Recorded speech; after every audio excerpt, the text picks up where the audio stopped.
In part one of this NAR Lawsuit Settlement Series, I talked about how removal of the buyer's agent's commissions from sellers' fees could 1.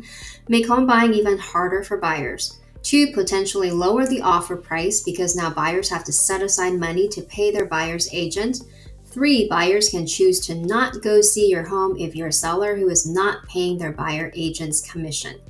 Today, I want to dive deeper into number 3 just mentioned and also the transparency of commissions. Thanks for joining me today. I am Rosa Helen with Intero Real Estate. Going forward, if this settlement is passed, every buyer will need to sign a contract with their buyer agent before beginning to work together. In the buyer-broker commission agreement that a buyer signs, the buyer agent will show the buyer the commission, if any, the seller is offering out to the buyer's agent. A buyer can elect not to see any homes that the seller is not offering to pay their buyer's agent's fees. Now, why would a buyer want to do that? Sometimes a buyer doesn't have a choice. They are already being squeezed with coming up with a hefty down payment and may not have money left to pay for commissions. Or if you're a veteran getting a VA loan, you're not permitted to pay any commissions. It is simply not allowed for VA loans. This settlement is going to marginalize those buyers with less means and make home ownership harder or even impossible. You can finance the commissions when it is already baked into the pricing, but you cannot finance commissions when it becomes a closing cost. A few headlines I've read about this lawsuit goes along the lines of seller no longer needs to pay buyer agent commissions, therefore saving sellers a lot of money. First of all, this lawsuit settlement does not say sellers are not to pay the buyer agent's commission. Quite frankly, the media does not know how commissions work and reporting this wrong. Under the current model, the MLS requires the buyer agent commission to be published on the MLS listings.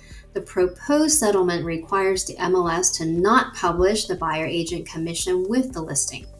The lawsuit settlement wants to see a decoupling of a house for sale and how much a buyer agent is getting paid for bringing in a buyer. Right now, there is clear transparency to everyone that the buyer's agent gets paid X%. In my opinion, this follows fair trade laws and ensures every buyer agent writing an offer on the same house gets paid the same amount.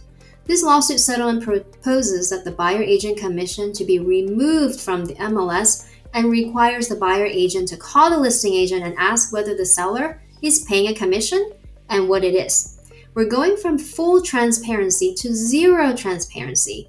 What keeps an agent from telling his buddy that the seller is going to pay 3% when he tells someone else that the seller is paying nothing? Obviously, this cannot happen and negates fair trade laws. But this settlement has not divulged in what checks and balances will be in place to ensure every buyer agent gets the same answer from the seller's agent. Marginalizing buyers with less means and going back to zero transparency with commissions do not seem to be the right direction with real estate practices. There are a lot of details that need to be fleshed out before the July proposed date for all this to take effect. For now, I'm still scratching my head about some of the changes.